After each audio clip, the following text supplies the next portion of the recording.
सदक़ नबीयुल्लाह सय्यदुल बशर मुहम्मद रसूलुल्लाह ஸல்லல்லாஹு அலைஹி வஸல்லம். எல்லாம் வல்ல அல்லாஹ்வின் அன்பும் மேலான கருணையும் நமக்கெல்லாம் வந்து சேரட்டுமாக. நமது உயிரினும் மேலான கண்மணி நபிகள் நாயகம் ஸல்லல்லாஹு அலைஹி வஸல்லம் அவர்களின் அன்பையும் ஷஃபாஅத்தையும் பெறுவதற்கு அல்லாஹ் நம் எல்லோருக்கும் தௌஃபீக் செய்வானாக. வல்ல ரஹ்மான் நமக்கும் நம்முடைய பெற்றோர், மனைவி, மக்கள், குடும்பத்தார் யாவருக்கும் உயிர் உள்ள வரையிலும் உடல் சுகத்தை நசீபாக்கி தருவானாக. மருத்துவமனை கஷ்டம், அதன் சிரமம், செலவுகளிலிருந்து நிரந்தரமான பாதுகாப்பை அல்லாஹ் நம் எல்லோருக்கும் கொடுத்தருள் புரிவானாக. வானம் பூமியினுடைய ஆபத்துகளை விட்டும், முசீபத்துகளை விட்டும், கெட்ட முடிவுகளை விட்டும் நம்மையும் நம் குடும்பத்தையும் பாதுகாத்து அருள் புரிவானாக. அவனுடைய படைப்புகளின் தீங்குகள் அனைத்திலிருந்தும் நம்மையும் நம் சமூகத்தையும் காத்தருள் புரிவானாக.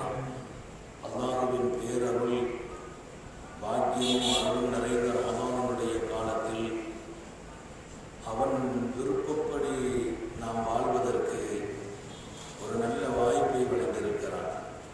நம்முடைய இறுதி நாள் வரையிலும் அவன் விருப்பத்திற்கேற்ப வாழ தௌஃபீக் செய்வானாக. நம்ம விருப்பத்திற்கு வாழ்வது என்பது ஒன்று இருக்கிறது, அவன் விருப்பத்திற்கு நாம் மாறுவது என்று இருக்கிறது. அவன் விருப்பத்திற்கு நாம் மாறிவிட்டால் நம்ம விருப்பத்திற்கு அவன் வந்து விடுகிறான். அவன் விருப்பத்திற்கு நாம் மாறிவிடுவோமையானால் நம்முடைய விருப்பத்திற்கு நம்மை படைத்தவன் வந்து விடுவான். நீ விரும்பும்படி வாழ என்று நமக்கு எல்லா வாய்ப்புகளையும் தந்து விடுவான். நாம் அவன் விருப்பத்திற்கு வாழ பழக வேண்டும் என்பதுதான் மிக முக்கியம். புனிதமிக்க இந்த ரமலானில் அல்லாஹ் அப்படி ஒரு நல்ல நசீபை நம் எல்லோருக்கும் தந்தருள் புரிவானாக. சங்கமிக்கவர்களே, இந்த உலகம் என்பது நம்பிக்கைக்கு உரிய ஒரு உலகம். ஒருவர் மற்றவரை நம்பி வாழ வேண்டிய உலகம். நம்பித்தான் ஆக வேண்டியது இருக்கிறது. யாரையாவது நம்பி வாழ வேண்டிய ஒரு காலத்தில் இருக்கிறோம். ஒரு மனைவி கணவனை நம்பி வாழ வேண்டும். ஒரு கணவனுக்கு மனைவி மேல நம்பிக்கையும் வரணும்.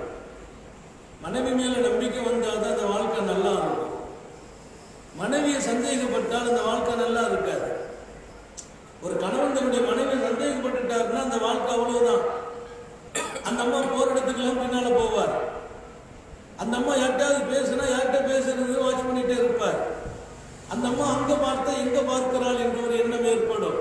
ஒட்டுமொத்தமாக இவர் நிம்மதி இழந்து விடுகிறார். தன்னுடைய மனைவியை சந்தேகப்படுகிற போது இவருக்கு நிம்மதி போகிறது. மனைவியை எதற்காக நாம் தேர்வு செய்தோம், எதற்காக இறைவன் கொடுத்தான், அந்த நோக்கமே நிறைவேறாமல் போகும். சந்தேக பார்வை வந்த காரணத்தினாலே. அதனால மனைவி ஒரு கணவன் நம்பணும், வாழ்க்கை நல்லா இருக்கும். ஒரு மனைவி கணவனை நம்பி வாழ வேண்டிய உலகம் இது. அதே போல பிள்ளைகள் பெற்றோர்களை நம்புவது உண்டு. நமக்கு என்ன கவலை, அத்தான் நல்லா இருக்கா, நமக்கு ஒரு கவலையும் இல்லை. தாப்பனா நல்லா இருக்கிறார், நல்லா ஏற்பாடுகள் செய்திருக்கிறார், நல்லா சம்பாதிக்கிறார், நம்முடைய படிப்பு, நம்முடைய சூழ்நிலை, நம்முடைய எதிர்காலம் எல்லாம் அவர் நிர்ணயிப்பார் என்று பிள்ளைகள் தந்தையை நம்ப வேண்டிய காலம் இது. நம்பி ஆக வேண்டும். அதே போல ஒரு காலம் இருக்கிறது, முதுமை வரும்போது நல்ல உழைத்து உடலையெல்லாம் பிள்ளைகளுக்காக கொடுத்து தியாகம் செய்து முதுமை பெறுகிற போது தாயும் தந்தையும் பிள்ளைகளை நம்புவது உண்டு. நம்ம பிள்ளைங்க இருக்கிறாங்க, நிறைய பேருக்கு அது ஒரு பெரிய பலம். இன்னும் சில பேர் சொல்லுவாங்க, உனக்கு என்னப்பா கவலை, ராஜா மாதிரி பிள்ளைகளை பத்தி வச்சிருக்கேன்பா, உனக்கு என்ன கவலை, ராஜா மாதிரி உங்க பிள்ளை இருக்கிறாங்க. அப்படி முதுமை காலத்திலே பெற்றோர்கள் பிள்ளைகளை நம்ப வேண்டிய ஒரு சூழலில் இருக்கிறார்கள். நம்ம பிள்ளைங்க இருக்கிறாங்கிற ஒரு பெரிய நம்பிக்கை இருக்கிறது. அதே போல சில பேர் நண்பர்களை நம்பி வாழ்வதுண்டு. என்னப்பா என்ன பண்ற, ஒன்றும் பிரச்சனை இல்லப்பா, என் நண்பன் சவுதியில இருக்கிறான், விசா ஏற்பாடு செய்தேன்னு சொல்லி இருக்கிறான். நண்பர்களை நம்பிய உலகம் இது. ஏதாவது ஒண்ணு பண்ணுவாங்க, என்னை எப்படியாவது அங்க எடுத்துக்கிடுவான். நண்பன் மீது ஒரு நம்பிக்கை, இதுல இவருக்கு ஒரு திருப்தி, இவருடைய வாழ்க்கையில ஒரு சின்ன ஒரு மன நிறைவு. நம்ம படிச்சுட்டாலும் மற்றவங்கள மாதிரி நம்ம வேலைக்கெல்லாம் சிரமப்பட வேண்டாம், வாய்ப்பு இருக்கிறது. படித்த பின்னாலே வாய்ப்பு இருக்கிறது. என்னுடைய ஃப்ரெண்ட்ஷிப் எல்லாமே எங்க இருக்கிறாங்க? வெளிநாட்டில் இருக்கிறாங்க. எனக்கு ஒரு நல்ல வாய்ப்பை தருவதாக சொல்லி இருக்கிறார்கள். அப்போ இவருக்கு படிக்கிற காலத்திலேயே ஒரு நம்பிக்கை வளருது, நம்ம நண்பர்கள் கைவிட மாட்டாங்க. அப்ப இந்த உலகத்தை நீங்கள் புரிந்து கொள்ளுங்கள். நண்பர்களை நம்பி சில காலங்களில் வாழ வேண்டியது இருக்கிறது. பெற்றோர்களை நம்பி வாழ்கிற ஒரு காலம், பெற்றோர்கள் பிள்ளைகளை நம்புற ஒரு காலம் இருக்கிறது. மனைவி கணவனை நம்பி வாழ வேண்டும், ஒரு கணவன் மனைவியை நம்பி வாழணும். அப்படியெல்லாம் ஒரு காலம் இருக்குது. அப்படி நம்பி ஆக வேண்டிய ஒரு சூழலும் இது. அப்படிப்பட்ட உலகம் தான். எந்த ஒரு நம்பிக்கையும் இல்லாமல் வாழ முடியாது. ஆனால் இந்த நம்பிக்கைகள் எல்லாம் பல நேரங்களிலே ஏமாற்றமாகி விடுகிறது, வீண் போய் விடுகிறது. இந்த நம்பிக்கை சரியா இருக்குதான்னா இல்லாம போது பல நேரங்கள்ல. எனக்கு ராஜா மாதிரி பிள்ளைங்க இருக்கிறாங்கன்னு சொன்ன பல பேர்கள் இன்றைக்கு சிரமப்படுகிறார்கள். ஒரு காலத்திற்கு பின்னால் பிள்ளைங்க கவனிக்கிறது இல்லை. எந்த பிள்ளைகளை பெற்றோர்கள் நம்பி இருந்தார்களோ அந்த பிள்ளைகளால் கைவிடப்படுகிறார்கள். எந்த கணவனை மனைவி நம்பி இருந்தாலோ அந்த கணவனால் கைவிடப்படுகிறாள். நண்பனை நம்பிதான் படிச்சோம், எப்படியாவது வேலை வாய்ப்பு இருக்குது, எப்ப நான் எந்த சப்ஜெக்ட் எடுக்கான்னு யோசிச்சுட்டு இருக்கிறேன், இல்லப்பா நீ இது எடுத்து நான் உன்னை பாத்துக்கிறேன், எப்படியாவது நான் எடுத்துக்கிடுவாங்கிறான், சவுதிக்கு எடுத்துக்கிறேங்கிறான், துபாய்க்கு எடுத்துக்கிறேங்கிறான். அவன் சொன்னதுனால இவன் அவன்கிட்ட கேட்டுதான் சப்ஜெக்ட் எடுத்திருக்கிறான். படிப்பு இவன் விருப்பத்துக்கு படிக்கல. இந்த சப்ஜெக்ட் எடுத்தா அங்க வசதியா இருக்கும், இதற்கு அங்க நிறைய வாய்ப்பு இருக்கிறது, வேக்கண்ட் இருக்கிறது என்று சொன்ன போது எடுத்தான். ரொம்ப நம்பிக்கை, எப்படியாவது அவனை கூட்டு போயிடுவாங்க என்று. நம்பியாக வேண்டிய உலகம் இல்லையா? அந்த நம்பிக்கை பல நேரங்களில் வீண் போகிறது. அப்புறம் அவன் அங்கிருந்து இங்க வந்துடுறான், என்னப்பா எனக்கே வேலை இல்லைங்கிறான், அனுப்பி வச்சுட்டாங்கிறான். இல்ல நான் எடுக்கணும் வச்சிருந்த சூழ்நிலை சரியில்லை, என் அண்ணன் பையன் ஒருத்தர் இருக்கான், என் அண்ணன் ரொம்ப வற்புறுத்தினார், அவனை எடுத்துக்கிட்டோம், அவனை எடுக்க முடியல. இப்படி உலகத்திலே நம்பிய பல பேர் மோசம் போய் இருக்கிறார்கள். நம்பிக்கை ஏமாற்றம் அடைந்திருக்கிறது. நம்பி வாழ வேண்டிய இந்த உலகத்திலே நம்பியோட பின்னால் அது கரெக்டா இருக்கிறானா? இல்ல. எப்பவுமே மோசம் போகாத ஒரு நம்பிக்கை நமக்கு வேணுமா இல்லையா? மோசம் போகாத நம்பிக்கை, ஏமாற்றப்படாத நம்பிக்கை, அப்படி யாராவது இருக்கிறாங்களா? எல்லாத்தையும் நம்பி பார்த்தாச்சு, எல்லாரும் அப்படிதான் இருக்கிறாங்க. யாரையும் நம்ம கரெக்டான சொல்ல முடியலையே. பல பேர் நம்பிக்கையிலே மோசம் போய் இருக்கிறார்களே. சில பேர் ரொம்ப உறுதியா நம்புவாங்க. அவனார் கூட சொல்வார், எப்பா நீ அப்படியெல்லாம் படிக்காத, நீ இப்படி படி, நீ இன்ஜினியரிங் படி. இல்ல இல்ல இல்ல இல்ல நான் இன்ஜினியரிங் படிக்க மாட்டேன். என்னப்பா என் ஃப்ரெண்ட்ஸ் சொல்லிட்டான், நீ டிவி மெக்கானிக்கல் படின்னு சொன்னான். இது நடந்தது. அங்க நிறைய வாய்ப்பு இருக்குது துபாயில. தாப்பனார் ஒண்ணு சொல்ல, அதுக்கு மாற்றமா ஃப்ரெண்ட்ஸ் சொல்ல கேட்கிறார். என்ன வேலை வாய்ப்புக்காக அது இல்லாம போச்சு. எங்க வாழ்க்கையில நடந்தது. நாங்கள் பட்ட வகுப்பிலே வாழ்ந்த போது கல்லூரியிலே பட்ட வகுப்பு வருடத்தில் எங்களுக்கு ஒரு வாய்ப்பு வந்தது. எங்களுடைய கல்லூரியை சுற்றி இருக்கிற பகுதியில் இருந்து ஒருத்தர் சொன்னார், இந்த வருஷம் எத்தனை பேர் பட்டம் வாங்குறாங்க? 25 பேர். அந்த 25 பேரை அப்படி நான் சவுதிக்கு எடுத்துக்கிறேன். 25 பேரையும் சவுதிக்கு எடுத்துக்கிறோம், அதுக்கான ஏற்பாடுகளை செய்ய சொல்லுங்க. சரித்திரத்திலேயே மதரசா எங்களுக்கு ஒரு வாரம் லீவ் கொடுத்து ஊருக்கு அனுப்பிச்சு கல்லூரி காலத்தில். எதுக்கு? எல்லாம் பாஸ்போர்ட் ரெடி பண்ணிட்டு வாங்க. நீங்க பட்டம் வாங்கணும்னு வேலை, சவுதியில வேலை. அது என்ன வேலைங்கிறது பின்னால சொல்றேன். நீங்க எல்லாம் பட்டம் வாங்கணும்னு சவுதியில வேலை, எல்லாம் பாஸ்போர்ட் எடுத்துருவாங்க. நீங்கள் அனுப்பி வைக்கப்பட்டது. நாங்க ஒரு வாரம் எங்களுக்கு லீவு தரப்பட்டது. சரித்திரத்திலேயே இல்லை. கல்லூரி காலத்தில் நாம் லீவ் எடுத்ததே ரொம்ப குறைவானது. கல்லூரி லீவில் மாத்திரமே லீவாக இருக்கிறது. இப்ப எங்களுக்கு லீவு தரப்படுது. எங்க கல்லூரி என்னுடைய கிளாஸ்மேட் எல்லாமே ஊருக்கு வந்து அவங்க பாஸ்போர்ட் ஏற்பாடு. எங்க வீட்டுல எல்லாம் ரொம்ப சந்தோஷம். இன்னும் பட்டமே வாங்கல, அதுக்குள்ளே வேலை கன்ஃபார்ம் ஆகி போச்சே. அப்ப அதுக்கு பெரிய முயற்சி எடுத்து பாஸ்போர்ட் எடுத்து, அவன் பாஸ்போர்ட்ல ஒரு பெரிய வேலைலாம் இல்லை, ரொம்ப ஈஸியா எடுத்துடலாம். இப்ப பாஸ்போர்ட் எடுக்கிறதுனால ஒரு பெரிய கவலையா இருக்கு. அதை சொன்னா இதை கேட்கிறாங்க, அதை சொன்னா அதை கேட்கிறாங்க. ஒரு எழுத்து மாறினா கூட பிரச்சனையா இருக்கு. காலம் போக போக நெருக்கடிகளும் ஏற்படுகிறது. அன்றைக்கு ரொம்ப பெரிய பாஸ்போர்ட் எடுத்து முடிச்சுட்டு எல்லாம் தயாராகி இங்கிருந்து அங்க போயாச்சு, போன பட்டம்லாம் பெற்றோம். ஆனா அதுக்கு பின்னால எங்களுக்கு அழைப்பே வரல. வேற பணிகளுக்கு சூழலில் பட்டம் பெறுகிற வாய்ப்புகள் ஏற்பட்டு கடைசியாக சொன்னார். அவர்கிட்ட போன் பண்ணி கேட்டா அவர் சொல்லிட்டாரு, மதசாவிலேருந்து எங்களுக்கு தகவல் கொடுத்துட்டாங்க. அவர் சொல்லிட்டாரு, இல்ல இங்க வேற நம்ம 2 பேர் அந்த கம்பெனியில பார்ட்னர், என் பார்ட்னர் வேற இடத்துல இருந்து ஆளை கூட்டு போயிட்டாரு. அங்க என்ன வேலைன்னா பெட்ரோல் பங்க்ல பெட்ரோல் பிடிக்கிற வேலை. ரொம்ப கம்மியான நேரம் தான் வேலை, நான் நல்ல சேலரி அப்படின்னாங்க. வேற என்ன செய்ய, அவங்க கொடுக்குறாங்களே ஒரு வாய்ப்பு பண்ணி எல்லாரும் ஏற்படுத்திக்கிட்டேன். இப்ப நான் துவா செய்யறேன், அண்ணா அந்த வேலையை தராம இருந்தியா அல்ஹம்துலில்லாஹ். அந்த வேலைக்கு போயிருந்தோம்னா அப்படியே அது முடிச்சுட்டு அப்படியே போயிட்டே இருப்போம். சமுதாயத்திற்கு நம்மை கொண்டு எந்த பயனும் இருக்காது.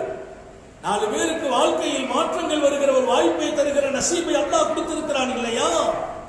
இன்றைக்கு பல பேர்களுக்கு அறிவுரை சொல்கிற வாய்ப்பை தந்தான்.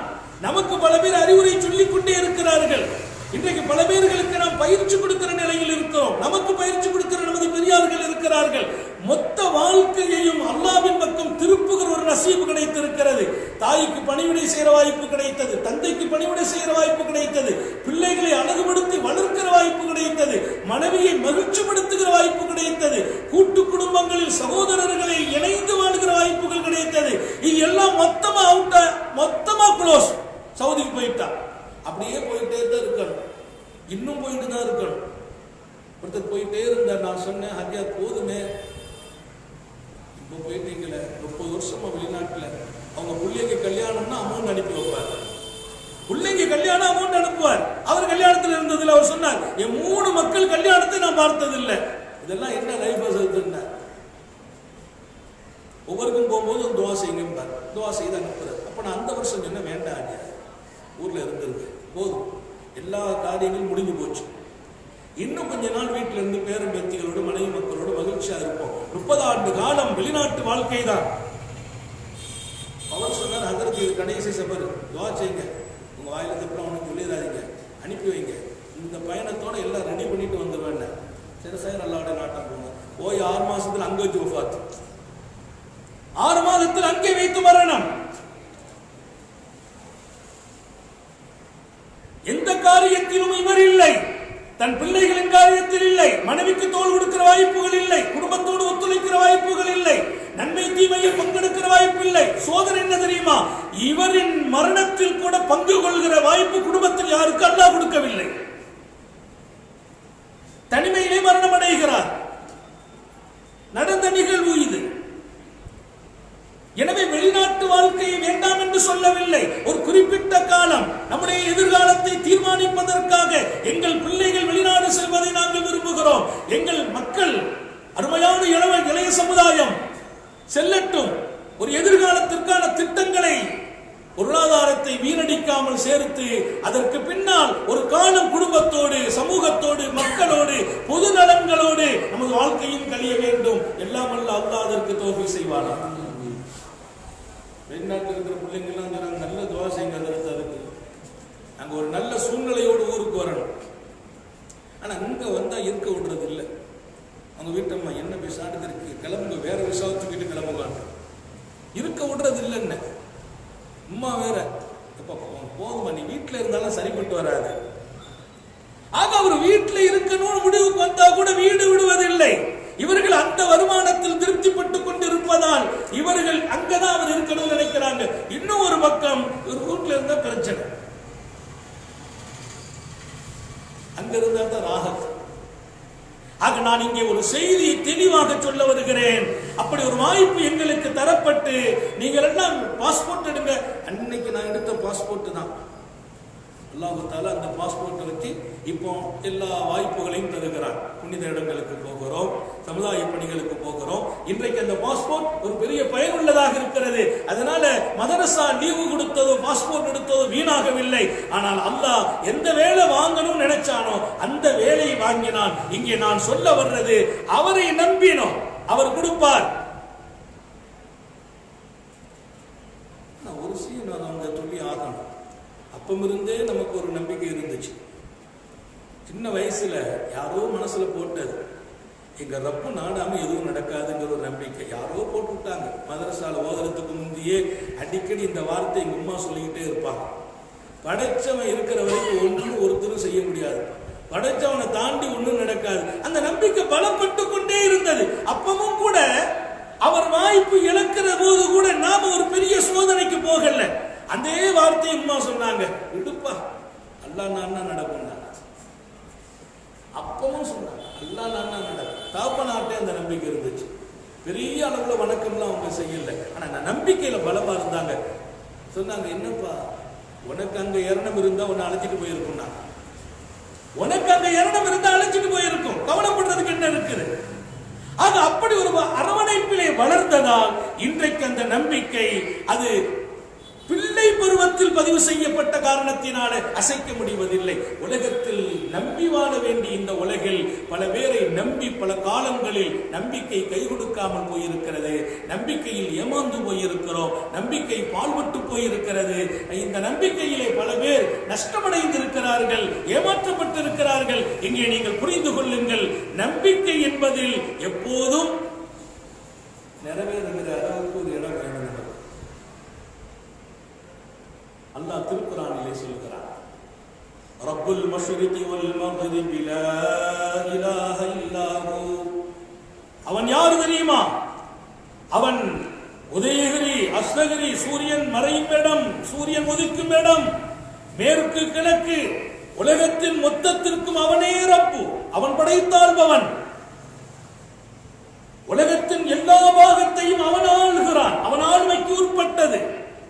நம்மை படைத்தவனின் ஆட்சி என்பது குறிப்பிட்ட நாட்டுக்கல்ல, குறிப்பிட்ட இடத்திற்கல்ல, குறிப்பிட்ட பகுதிக்கு அல்ல. அவன் ரப்புல் மஷ்ரிகி வல் மக்ரிப். அவன் பறந்து விரிந்த இந்த அந்த சராசரத்தினுடைய இரட்சகன். யார் உண்டு அவன் அல்லாது இன்னொரு கடவுள்? அவன் கேட்கிறான். ஒருவன், அந்த ஒருவன் வத்தஹிதுஹு வக்கீலா, அவனை நீங்கள் உங்கள் பொறுப்பாளனாக எடுத்துக் கொள்ளுங்கள். பொறுப்பாளனா பொறுப்பை மத்தவங்கிட்ட ஒப்படைக்காத, அவர் நம்பி இருக்கிற அவனை நம்பிக்கை பொருளாக எடுத்துக் கொள்ளுங்கள். சுப்ஹானல்லாஹ். அடுத்து இன்னொரு செய்தி அழகா சொல்வான், அவனை நம்பிட்டியா, அவன் அதற்கு போதுமானவன். அவனை நம்பியவர்களும் கைவிட்டதில்லை, அவனை நம்பியவர்கள் பால்பட்டதில்லை, வீண் போனதில்லை. நான் சொல்வேன், தந்தையை நம்புவது தவறல்ல, நம்ப வேண்டும். அந்த நம்பிக்கையை விட இன்னொரு பக்கம் என் ரப்புன் நம்பிக்கை இருக்க வேண்டும். மனைவியை நம்ப வேண்டும், கணவனை நம்ப வேண்டும், பிள்ளைகளை நம்ப வேண்டும். இன்னொரு பக்கம் ஃப்ரெண்ட்ஷிப்லாம் நம்பலாம். அந்த நம்பிக்கையில ஸ்ட்ராங் ஆயிடக்கூடாது. என்ன நடந்தாலும் நடக்காட்டாலும் நிச்சயமா நான் வெளிநாட்டுக்கு போறேன், அதெல்லாம் கதைக்கே ஆகாது. ஊரை விட்டு காலத்துக்கு வெளியே வைக்க மாட்டேன். எது நடந்தாலும் நடக்காட்டா நான் போயே தீர்வெல்லாம் பேச முடியாது. என் ரப்பு நான் தான் போறேன். அதான் முக்கியமான பாயிண்ட். பெருமானார் ஸல்லல்லாஹு அலைஹி வஸல்லம் அற்புத செய்தி, வீட்டு வாசலை விட்டு காலத்துக்கு நீ வெளியில் வைக்கிற போது தவக்கல்து அலல்லாஹ், என் ரப்பே உன்னை நம்பிட்டு வெளியில போறேன்னு சொல்லி ஹுஃபிதுதான். சுப்ஹானல்லாஹ், நீ பாதுகாக்கப்பட்டு விட்டாய், உனக்கு பொறுப்பெடுக்கப்பட்டு விட்டது. அப்படிப்பட்டவனா இருக்கணும். என் பாதுகாப்பாளன் யார்? என் பொறுப்பாளன் யார்? யாரை நம்புறது? நீ சொல்லு, அல்லாஹ் உன்னை நம்பிட்டு போறேன்னு சொல்லு, நீ பாதுகாப்போடு வீடு வருவாய் என்றார்கள் நபிகள் நாயகம். வீட்டை விட்டு வெளியில போற போது உன்னை நம்பினேன் என்று சொல். அவனை நம்பி நஷ்டப்பட்டவங்க இல்ல, வீண் போனவங்க இல்ல. அது ஒரு வித்தியாசமான நம்பிக்கை. அந்த நம்பிக்கை அவன் நிறைவேற்றுறது வினோதமானது. அதனால நான் இங்கே எல்லோருக்கும் சொல்கிறேன், நீங்கள் எப்போதும் படைத்தவனை நம்புங்கள். அனம் போயிட்டு சரி அதில் நான் முடிவு பண்ணிட்டேன், இப்போ விசாவெல்லாம் தூக்கி க்ளோஸ் பண்ணிட்டு பாஸ்போர்ட்டை கிழிச்சு போட போறேன். அவனை நம்பியாச்சு, அவன் பார்த்துக்கிடுவான், எந்த நாட்டுக்கும் போக வேண்டியது இல்லை. இப்போ பஜார்ல ஏதாவது கடையை போடப்பா, அவன் என்ன அவன் குசவனா? எவ்வளவு பெரியவன், என் நம்பிக்கைக்கு அவன் போதுமானவன். அதற்கு உமர் ரலியல்லாஹு அன்ஹு சொன்னாங்க, என்னப்பா நம்புற? இல்ல இல்ல அவனை கேட்டுக்கிட்டு இருக்கோம். எங்க இருந்து கேட்கறீங்க? பள்ளிவாசல்ல இருந்து. வீட்டுக்கு போகலையா? இல்ல. கடைக்கு? இல்ல. அவன் நம்பி இருக்க, அவன் தருவான்னா. அவ்வளவு பேரை அடிச்சு விடையில் படுத்தினான். நம்புங்கள். எப்படி நம்பணும்? உன் உழைப்புக்கு பின்னால் நம்பிவிடு. ஒருவர் கேட்டார், யா ரசூலல்லாஹ், நான் ஒட்டகத்தை கொண்டு வந்திருக்கிறேன், அதை என்ன செய்ய வேண்டும்? என் ரப்பை எப்படி நம்ப வேண்டும்? ஆகிலுஹா வா தவக்கல் அவ் ஆஃலிகுஹா வா தவக்கல், நான் அதை அவிழ்த்து விட்டு நம்புவதா, கட்டி போட்டுட்டு நம்புவதான்னு கேட்டார். ஒட்டகத்தை கட்டி போட்டுட்டு அல்லாஹ் பார்த்துக்கிடுவா நான் உள்ள வர்றதா, அல்லது ஒட்டகத்தை அவுத்து விட்டுட்டு வர்றதான்னு கேட்டார். நம்பிக்கை தானே, ரெண்டு நம்பிக்கை தானே, ரெண்டு நம்பிக்கை தானே. பைக்கை வெளியில விட்டுட்டு பூட்டாம வச்சுட்டு சாவி அதில் வச்சுட்டு வர்றதா அல்லாஹ் நம்பிட்டு, அல்லது பைக்கை பூட்டி சைட்லாக் போட்டுட்டு வர்றதா? பைக்கை பூட்டாம அப்படியே வச்சு சாமியும் மேலே வச்சுட்டு சொன்னீங்கன்னா அவங்க 10 நிமிஷத்துல கதையை முடிச்சிருவான். நம்பிக்கை எப்படி இருக்கணும் என்கிறார்கள் பெருமானார். அறிவுக்கு பொருத்தமான நம்பிக்கை தருகிறார்கள். நம்பிக்கையில் தகுதி இருக்கிறது, தரம் இருக்கிறது, வித்தியாசம் இருக்கிறது. சில மனிதர்கள் இருந்தார்கள், இன்னும் வாழ்ந்து கொண்டிருக்கிறார்கள். காரணங்களை எதிர்பார்க்காமல் நம்பக்கூடிய கூட்டம் அது. அந்த நம்பிக்கை அவர்களில் என்றைக்கும் சந்தேகத்தை உண்டாக்காது. அந்த நம்பிக்கைக்கு அல்லாஹ்வுடைய பதில் வந்துகிட்டே தான் இருக்கும். ஆனா நம்மை போல பலகீனமானவங்களுக்கு இப்படிதான் நம்பணும், கட்டி போட்டுட்டு நம்புனாங்க. ஆகில்ஹா தவக்கல் நாங்க சொல்லுதாங்க. ஆகில்ஹா தவக்கல், ஒட்டகத்தை கட்டிவிடு, அதற்கு பின்னால் நம்பிக்கை கட்டிட்டு அல்லாஹ் நீ பாதுகாத்துரும். பைக்கை பூட்டி சாவி எடுத்துட்டு சைட் லாக் போட்டு வா. சைட் லாக் போட்டாலே வேற சாவி வச்சு திறந்து பார்க்குறான். சைட் லாக் போட்ட செடி நிறைய அப்படி வண்டி இழுத்து சைட்டை உடைச்சிட்டு கொண்டு போறவங்கலாம் இருக்கிறாங்க. ஆனா நம்பிட்டு வா, உன் சைட் லாக் பின்னால் அவன் தொட முடியாது, அவன் கிட்ட வர முடியாது. அதை சுற்றி பாதுகாப்பு இருக்கும். அல்லாஹ் ரொம்ப வினோதமாக இருக்கிறவன். முற்காலத்தில் ஒரு செய்தி நான் படித்தேன். கடந்த கால வாழ்க்கையில ஒருவர் ஒரு பயணத்தில் இருக்கிறார். பயணத்தின் போது கொஞ்ச காலம் ஒரு ரொட்டி கொண்டு போறாரு. அந்த ரொட்டியை கொண்டு போயிட்டு நீண்ட பயணம். அவர் சொன்னாரா, இந்த அக்களுக்கு மித்துனாரா, இதை நான் சாப்பிட்டேன்னா பயணம் நீண்ட பயணம் ஆகணும். அதுக்கு பின்னால கடைகள் இல்லை, அதுக்கு பின்னால ரோடுகள் இல்லை, பஜார் இல்லை, காசு இல்லை, ஒன்றும் கதை நடக்காது, நான் மௌத்தா போயிடுவேன். அதனால இதை பார்த்துக்கிட்டே வச்சுக்கிற வேண்டியதான் முடிவு பண்ணார். இந்நாட்களுக்கு மித்து சாப்பிட்டா மௌத்தா போயிடுவேன். பயணத்தில் இருக்கிறார். கடந்த கால வாழ்க்கையில கொஞ்சம் ரொட்டியை கொண்டு போறார். கொண்டு போற ரொட்டி சாப்பிடதான கொண்டு போறார். அவருக்கு நம்பிக்கை எப்படி இருக்கு பாருங்க, இதை சாப்பிட்டா மூத்தா போயிடுவோம். அந்த ரொட்டியை நம்பிட்டே இருக்கிறார், இது சாப்பிட்டா மூத்தா போயிடுவோம். அப்ப என்ன பண்ற, எடுப்பார், பாப்பார், சாப்பிட்டோமா அடுத்து பயணம் செய்யணுமே, பிறகு பசி வந்தா என்ன பண்றது, அப்படி வச்சிருப்பார். அடுத்து பயணம். அல்லாஹ் ஒரு மலக்கை கூப்பிட்டு நியமனம் செய்தோம். ஒரு மலக்கை கூப்பிட்டு சொன்னான்னா, உனக்கு அவருடைய பொறுப்புல போட்டிருக்கிறேன், அக்கல இல்லம் யாக்குலுஹு வலா தூதேஷையா, உனக்கு ஒரு பொறுப்பு தந்திருக்கேன், நீ அவர் பின்னாலே நடமாடாது. அவர் சாப்பிட்டா அடுத்து நீ வாய்ப்பை கொடு, ரிசுக்க கொண்டு கொடு, சாப்பிட்டலன்னா ஒன்றும் கொடுக்காது. அவன் எப்படிப்பட்டவன்? அந்த மனுஷன் சாப்பிட்டாச்சுன்னா அடுத்த ரொட்டியை கொடு, சாப்பிட்டலன்னா ஒன்றும் கொடுக்காத. அப்படி அல்லாஹ் ஒரு மலக்கு நியமனம் செய்கிறான் அவனுடைய அமரர்களிலே ஒருவரை.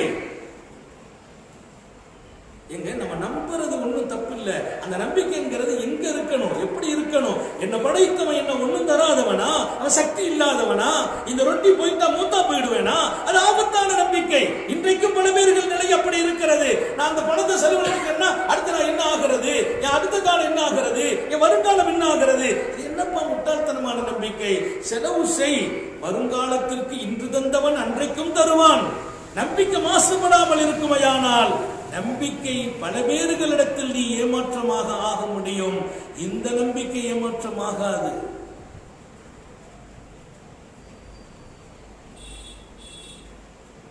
அல்லாஹ் சொல்லிட்டான், அந்த மனுஷன் சாப்பிட்டா திரும்ப கொடுத்துருங்க.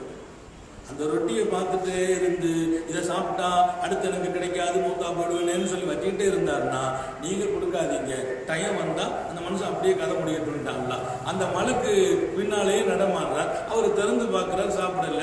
இது சாப்பிட்டா அடுத்த நிலைமைக்கு என்ன ஆகும், இன்னும் 10 நாள் பயணம், 20 நாள் பயணம், எத்தனை நாள் பயணம் தெரியலையே. அப்படியே சொல்லிக்கிட்டே போய் பசியாகி மயக்கமாகி கீழே விழுந்து மூத்தா போயிட்டாரு. மூத்தா போகும்போது பார்த்தா அந்த ரொட்டி அப்படியே இருக்குது. சாப்பிட்ட பாடும் இல்லை, அதை கொண்டு திருப்திப்பட்ட பாடும் இல்லை. அவனுடைய ஏற்பாடு என்ன, சாப்பிட்டா அடுத்து கிடைச்சிருக்கும், சாப்பிடவும் இல்லை, ரொட்டியும் கிடக்கிறது, ஆளும் போயிட்டார். இன்னைக்கு நம்ம பல பேருடைய நம்பிக்கை எப்படி இருக்கு, அதை எடுத்தா அடுத்து இருக்காம போயிடுமே.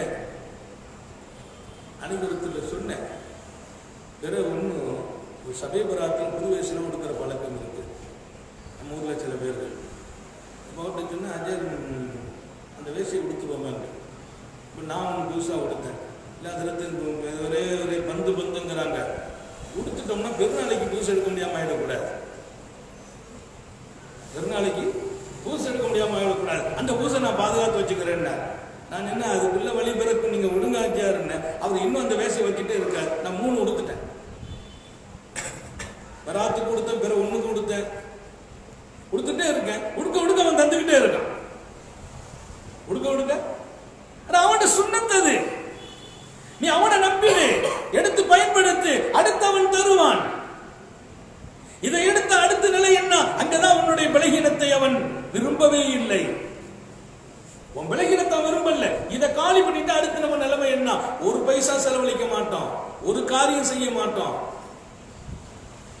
இதை எடுத்த அடுத்த நிலை என்னன்னா அடுத்து என்ன செய்ய முடியும்? எனவே சமூக மக்களுக்கு சொல்கிறேன், இது மோசமான நம்பிக்கை. நீங்கள் பயன்படுத்துங்கள், அவை வாய்ப்புகளை தருகிறான், கொடுங்கள், அடுத்து புதியதாக தருகிறான். இந்த நம்பிக்கை நமக்கு என்றைக்கும் மாசுபடக்கூடாது. உலகத்தில் யாரை நம்பினாலும் நஷ்டம் போய்விடுகிறோம். அவனை நம்பியவர்களை அவன் கைவிடுவதில்லை. அவனை நம்பியவர்களுக்கு பாதுகாப்பு வழங்குகிறான். அவனை நம்பியவர்களை மேம்படுத்துகிறான். அவனை நம்பினால் அவன் பொறுப்பாளனாக மாறிவிடுகிறான். உமையத்தவர்கள் அலல்லாஹி வஹஸ்புஹு, அல்லாஹ் அவர்களுக்கு பொறுப்பு என்று திருக்குர்ஆனிலே வாக்களித்தார். அலைஹிஸ்ஸலாம் படைத்த அடியானுக்கு படைத்தவன் போதுமானவன் இல்லையா என்று கேட்டான். மனிதனுக்கு நான் பொறுப்பு இல்லையா, போதுமானவன் இல்லையா? ஏன் பொறுப்பில் இருக்கிற ஒருவர் வீண் போக முடியுமா என்று கேட்கிறான். ஒரு அற்புதமான செய்தி ஒன்றுபடுத்தி அபூ யாக்கூபுல் பஸ்ரி ரலியல்லாஹு தஆலா, அல்லாமா அபூ யாக்கூபுல் பஸ்ரி, அபூ யாக்கூபுல் பஸ்ரி ரஹ்மத்துல்லாஹி அலைஹி ஹரம் ஷரீஃபுக்கு வந்திருக்கிறாங்க. புனிதமான மக்கா நகரம், அரங்குல இருக்கிறாங்க. சாப்பாடெல்லாம் கொண்டு வந்ததெல்லாம் தீர்ந்து போச்சு, பசி இருக்குது. ஆனா அவங்க எல்லாம் ரொம்ப நம்பிக்கை உள்ளவங்க. என் ரப்பு கொடுப்பாங்கிற நம்பிக்கையில ரொம்ப உறுதியானவங்க. அல்லாஹ்வை தவிர யாரையும் நம்பினது இல்லை, யார்ட்டையும் கேட்டதும் இல்லை. அதனால இன்றைக்கு வாழ்கிற எல்லோருக்கும், இந்த செய்திக்கு முன்னால் இருப்பவர்கள் எல்லோருக்கும் சொல்கிறேன், மாசுபடாத நம்பிக்கையாளன் அல்லாஹ். அவனை நம்பிய ஒருவனை அவன் கைவிடுவதில்லை. எந்த விஷயம்னாலும் அவனை நம்புங்க, படைச்சவனை நம்புங்க, அவன் கொடுப்பான் நம்புங்க. அந்த நம்பிக்கை சும்மா ஐக்கியக்காலம் இருக்கக்கூடாது. சில பேருக்கு சந்தேகத்திலே அசரத்து சொல்றார், நம்பி பார்ப்போமே, கதை அவுட்டாயிரும். நம்பி பார்ப்போமெல்லாம் இல்லை, நம்புங்க. உதாரணம் என்ன? நாங்கள் இன்றைக்கும் நம்பினோம், அன்றைக்கும் நம்பினோம், என்றைக்கும் வீணாகவில்லை, என்றைக்கும் வீணாகவில்லை. பொருளாதாரத்தில் நாம் நம்பினோம், வீணாகவில்லை. கல்வியிலே நம்பினோம், வீணாகவில்லை. சமூகத்திற்கு நம்பினோம், வீணாகவில்லை. உலகத்தில் பாதுகாப்புக்கு நம்பினோம், வீணாகவில்லை. அவனிடத்தில் கேட்டதையெல்லாம் கொடுக்கிறான், நம்பியதையெல்லாம் நிறைவேற்றுகிறான். நம்பிக்கையாளர்கள் அவன் முன்னால் வீண் போக மாட்டார்கள் என்பது திருக்குர்ஆன் அளித்த வாக்குறுதி. உலகத்தில் நான் ஆரம்பத்தில் சொன்னதை போல் பல பேர்களை நம்பி பெத்த பிள்ளைகளிடத்தில் கூட நாம் நம்பிக்கையில் மோசம் போயிருக்கிறோம். அவன் நம்பியவர்களை மோசமாக விடுவதில்லை, விடுறதில்லை. அல்லாமா அபூ யாக்கூபுல் பஸ்ரி ரஹ்மத்துல்லாஹி அலைஹி ஹரம் ஷரீஃப்ல போய் உட்கார்ந்து இருக்கிறாங்க. சாப்பிட கொண்டு போனதெல்லாம் முடிஞ்சு போச்சு. ஒரு நாள் ஆச்சு, 2 நாள் ஆச்சு, 3 நாள் ஆச்சு, ஒன்றும் கிடைக்கல. அப்படியே நம்ம அல்லாஹ் தந்துருவான், எங்க கை விடுவான், நம்மை எங்கே விடுவான்? தொழுவாங்க, கொஞ்ச காலம் தண்ணியை குடிச்சிட்டு படுத்துருவாங்க. கொடுப்பானவன், கொடுப்பானவன். அந்த நம்பிக்கை குறையவே இல்லை. 10 நாள் ஆச்சு. மரத்த அலை அஷரத் ஐயா 10 நாள் ஓடி போச்சு. 10வது நாள் எழுந்திருச்சு லேசா அரபை விட்டு வெளியில வர்றாங்க. அப்படி வெளியில வந்து ஏதாவது வச்சிருக்கானா பார்ப்போம், ஏதாவது அவன் தருவாங்கல்ல. வெளியில வர்றாங்க. வெளியில வந்தால் கொஞ்சம் தூரம் நடந்து ஒரு பகுதிக்கு வர்றாங்க. அங்க ஒரு பை கிடக்கு. அந்த பையை என்னான்னு போய் எடுக்கிறாங்க. அதுல கொழுப்பு, மாமிசம் தின்னப்பட்ட பின்னால் அதனுடைய கொழுப்புகளை மாத்திரம் போட்டிருக்கிறாங்க. அந்த கொழுப்பை தூக்குனா அது ஒரு வகையான நாற்றம், கெட்டு போன கொழுப்பு. சரி, பரவாயில்லை, ஒட்டகத்துடைய கொழுப்பு தானே, ஹலாலான பொருள் தானே, பயன்படுத்திக்கிடுவோம் என்று எடுக்கிறாங்க. ஒரு வகையான நாற்றம், துர்நாற்றம், அது மனசு இல்லை எடுக்கிறதுக்கு. இருந்தாலும் கையில தூக்கிட்டாங்க. அங்க கிடக்குது. வந்த இடத்துல அதை யாரும் பயன்படுத்துற பொருள் இல்லை, வேண்டான்னு போட்டிருக்கிறாங்க. அப்ப நமக்கு அது ஹலாலு. அதை எடுத்தாங்க. எடுத்துட்டு வர்ற தூக்கின உடனேயே ஒரு செய்தி கேட்டுச்சு. எப்ப 10 நாளைக்கு பின்னால நாத்தமானதை சாப்பிடணுமான். 10 நாளைக்கு பின்னால 10 நாள் அவன் தருவான் காத்திருந்தீங்க. 10 நாள் என்னை கைவிட மாட்டான்னு காத்திருந்தீங்க. 10 நாளைக்கு பின்னால நாத்தமானதை சாப்பிடணுமா? அப்படி நாத்தமானதை தருவானா? அசரீதி கேட்டு எங்க அது ஒரு வித்தியாசமான உணர்வுகளும் சிந்தனைகளும். நம்ப நம்ப நம்ப நம்ப அதை பலப்படுத்துவதற்காக சோதிப்பது உண்டு அவன். ஆனா சோதனையில் எந்த வகையிலும் நஷ்டம் காண முடியாது. நம்பிக்கை கூட கூட கொஞ்சம் பலப்படுத்துவான். அதை இன்னும் கொஞ்சம் பரீட்சை செய்து பிள்ளைய வந்து தகப்பனார் பரீட்சை செய்யறத சொல்லிட்டு போறார். இன்னைக்கு அவனுக்கு ஒரு விட்டு சாப்பாடு கொடுக்க கூடாது. இன்னைக்கு பூரா அவனை பசியில போடுன்னு உமான்னு சொல்லிட்டு போறாருன்னா புள்ள மௌத்தானுண்டு அவனுக்கு ஆசை. அவன் பட்டி கிடக்கிறதுல அவருக்கு என்ன இன்பம், அவர் ஆபீஸ்ல போய் உட்காந்து அழுதுட்டே இருக்கிறார். ஆபீஸுக்கு வருத்தமா இருக்குது, பிள்ளைக்கு சாப்பாடு கொடுக்க கூடாதுன்னு சொன்னமே, நம்ம கிட்டமா கொடுக்க மாட்டாங்களே. அங்கேயும் போன் பண்றாரு, என்னம்மா சாப்பிட்டானா, நீங்க தான் ஒன்றும் கொடுக்க கூடாதுன்னு சொன்னீங்களே, கொடுக்கவே கொடுக்காத அப்படின்னு வச்சிருந்தாரு. அசல் சொல்லி கேட்கிறார், எதுவும் சாப்பிட்டானா, கொடுக்காதம்மா. அப்புறம் அழுகுறாரு, என்ன செய்யறது, அவன் திருந்தனுமே. ஒரு தகப்பனார் தன் பிள்ளைக்கு சாப்பாடு கொடுக்க வேண்டாம், காலையிலே கொடுக்கவில்லை, அவன் பசியிலே கிடக்கிறான், துடித்து போகிறான், சுருண்டு போகிறான், மாலையிலும் கொடுக்கவில்லை, அன்றைக்கு பூரா பட்னினார், அதுல வைராக்கியமா இருக்கிறார், நோக்கம் ஒன்றும் இல்லை. அவனுக்கு பாடம் தருவதற்கு, படிப்பினை தருவதற்கு, அவனை புனிதமாக்குவதற்கு, அவன் செயல்களை அழகாக்குவதற்கு, நாளைய நல்லவனாக நாட்டுக்கு தருவதற்கு ஒரு தந்தை தன் மகனை சோதிக்கிறார். ஆனால் மனசில் வருத்தத்தோடு தான் சோதிக்கிறார். அதே போல் என் ரப்பு என்னை சோதிப்பான். அவன் சோதிப்பதில் அவனுக்கு ஒரு பெரிய ஆசை இல்லை, என்னை பண்படுத்துவதற்காக அந்த சோதனை, என்னை பண்படுத்துவதற்கு. அந்த செய்தி வந்துச்சு, அழகா வந்துச்சு. 10 நாளா உனக்கு நானு 10 நாளா என்னை நம்பி இருந்தியப்பா, 10 நாளைக்கு பின்னாலேயா நாத்தமானதை சாப்பிட போற, அதை நான் தந்துடுவேன். தூக்கி வீசிட்டார் பையன் தூக்கி வீசிட்டார். வீசிட்டு மீண்டும் நேகமா உள்ள வர்றார். ஹரம் ஷரீஃப் உள்ள நுழைகிறார். நுழைந்து வாசல்ல முதல் ஆளா உட்கார்ந்துக்கிட்டார். காபத்துல்லாவுல போய் முதல் ஆளா உட்கார்ந்துக்கிட்டார். ஏன்னா மத்தவங்களை கடந்து போக முடியாது. போய் உட்கார்ந்து ஒருத்தர் அங்கேயிருந்து வந்தாரு, ஒரு பெரிய பைய கொண்டு கொடுக்கிறார். இருந்தாங்க உங்களுக்கு அன்பளிப்பு உண்டு. அவர் வாங்க யோசிக்கிறார், என்ன பையன் தெரியலையே. இப்ப எல்லாம் யாரும் பையன் கொடுத்து அவ்வளவு சீக்கிரமான வாங்கிட முடியாது. நம்ம யோசிச்சுதான் வாங்கணும். இதுல என்ன இருக்குன்னு தெரியாது. சரியா நடக்கணும். நம்ம சரியா நடக்கணுங்கிறதுனால எல்லாத்தையும் நம்பிடக்கூடாது. நம்ம கவனமாகவும் பாதுகாப்பாகவும் வாழ வேண்டிய உலகம். எனவே மக்கள் எல்லோருக்கும் சொல்கிறேன், நமது பாதுகாப்பை நாம் உறுதிப்படுத்துகிறோம். நம்முடைய பாதுகாப்பு சரியா இருப்பதற்காக படைத்தவனை நம்ப வேண்டும். இப்ப சுப்ஹானல்லாஹ், அந்த பையன் நீ உழைச்சு பாருப்பா, உனக்கு தான் அப்படிங்கிற. உழைச்சு பார்த்த உள்ள பாதாம், இஸ்லாம், அது இது உயர்ந்த பொருள்கள், உயர்ந்த உணவுகள், ரொட்டிகள், அதெல்லாம் பரக்கத்தா. எல்லா பொருள்களும், உணவு, தேவையான உணவுகள், கொஞ்சம் காசு பணம் இருக்குது. அவர் கேட்டாரா, இந்த பையன் எனக்கு கேட்டார். அந்த வார்த்தையை பாருங்க, அவருடைய எண்ணத்தை பாருங்க. எப்படிப்பா என்ன மட்டும் நீ கரெக்டா கொண்டு தந்த? இவ்வளவு பேர் இருக்கிறார்களே, இந்த பையன் கரெக்டா எனக்குங்கிறியப்பா. என் பக்கத்தில் இன்னொருத்தர் இருக்கிறார், அங்க ஒருத்தர் இருக்கிறார். கப்பல் மோசமான நிலைக்கு போயிட்டு அப்படி இப்படிமா நாங்க அந்த அலையில அலக்களிக்கப்பட்டோம். எந்த அளவுக்குன்னா நீர்ல மூழ்கிடுவோங்கிற ஒரு பயம் வந்துச்சு 10 நாளைக்கு முன்னால.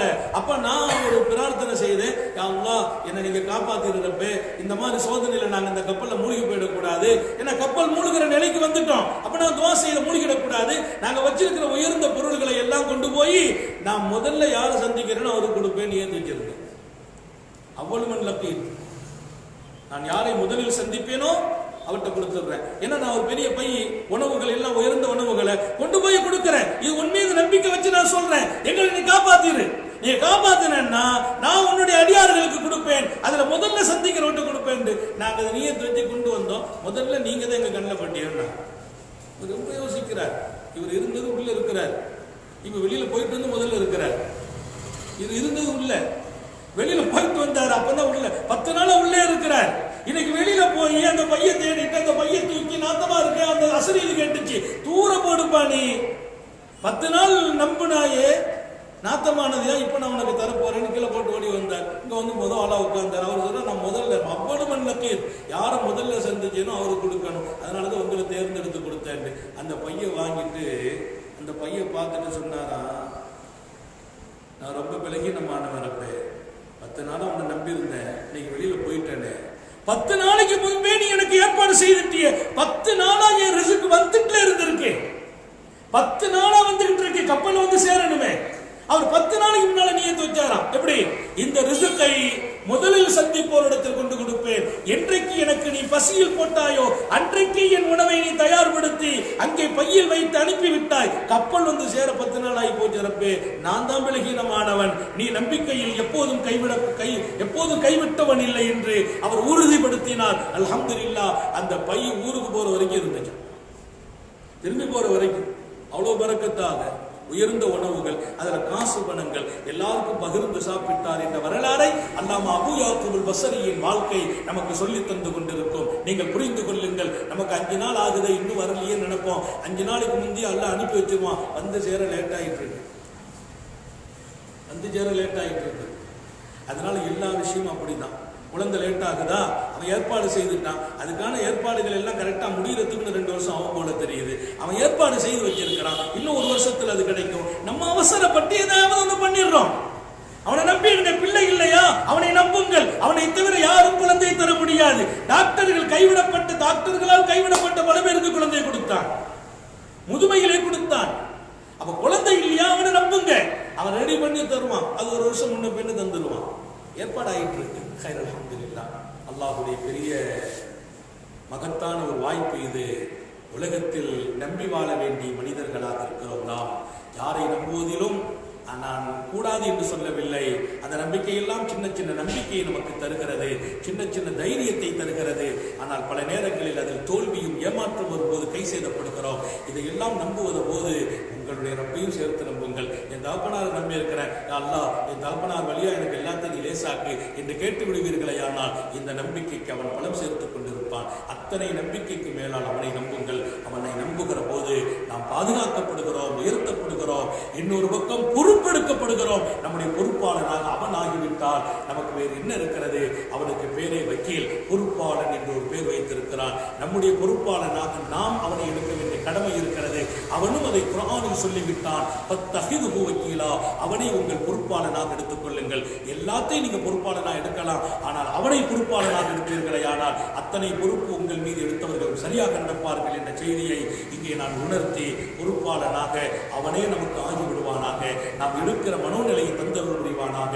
எல்லா விஷயத்திலும் முயற்சி செய்வோம், அவனை நம்புவோம். அவனை நம்பியதற்கு பின்னால் வீண்போக மாட்டோம் என்பதை அழுத்தமாக உறுதியாக ஆணையிட்டு சொல்லி நிறைவுபடுத்துகிறேன். நீண்ட நெடிய நாட்களை நோய் நொடிகள் இல்லாமல் உடல் ஆரோக்கியத்தோடு மன நிறைவோடு இன்பத்தோடு அவனை நின்று வணங்கி வழிபட்டு வாழும் நசீபை பாக்கியத்தையும் இல்லாமல் அல்லாஹ் உங்களுக்கும் எனக்கும் நம்மை ஈன்றெடுத்த தாய் தந்தையர்களுக்கும் நமது மனைவி மக்கள் உற்றார் உறவினர் யாவருக்கும் கொடுத்தருள் புரிவானாக.